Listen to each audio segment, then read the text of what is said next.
Hi guys, for today's video, sa inyong kaganapan kahapon, May 1 ang fiesta ng mga neighbor daw. Pero, nag-hintay kami dito ng alas 4 at siguro alas 4 na higit na sila nakababa.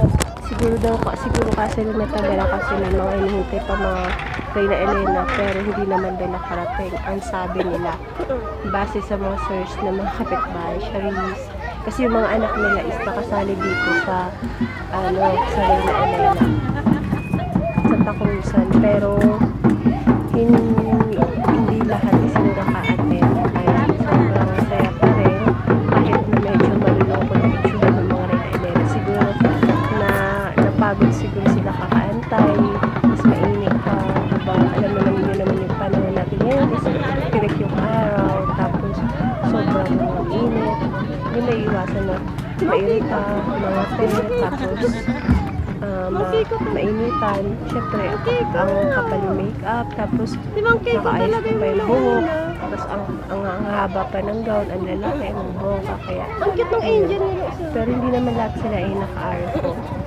Parang siguro is ang effort na lang is nila is yung maka-attend sila dito sa Santa Cruz. Nahiya siya. Shoutout sa mga kapitbahay namin dito na sumali sa Santa Cruz. Sa inyo pag sumali kayo dito.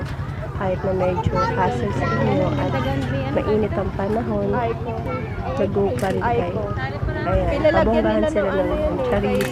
Ang maganda naman in fairness sa mga at magaganda sila tingnan kapag naka-makeup, naka-ayos. Ang problema lang dito kasi is yun nga, konti nga lang sila, tsaka parang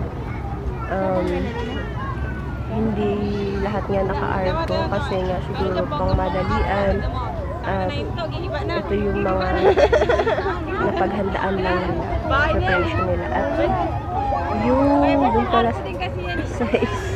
sa taas, kaya pala natagalan yung susunod na bababa is kasi nga yung arko nila is para kasi yung arko nila is parang bahay, hindi na lang nila pinuloy pababa kasi nga bumigiba na siya. Ayan, natuwa silang nagpapay, tsaka ang sobrang daming angels dito, ang kusip, maganda, Parang kapatid niya lang. ilang sa kanila isumuko na rin, napagod na, syempre baby ko yung ibang angels dito. Ang daming mga nanonood dito sa amin. Naiwan yung isang arko. Enjoy naman kami sa panonood kasi syempre nakikita namin yung mga kapitbahay namin, cheer namin at natutuwa kami at nakakasali sila.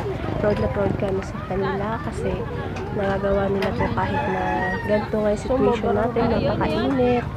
Tapos kahit na minsan nakakairita yung feeling, pero masaya pa rin kasi meron kang isang kapitbahay na sumasali sa mga gantong patimpalak, sa mga gantong events, sa mga gantong pangyayari. Actually, minsan lang to sa isang taon, kaya sulitin niya na guys.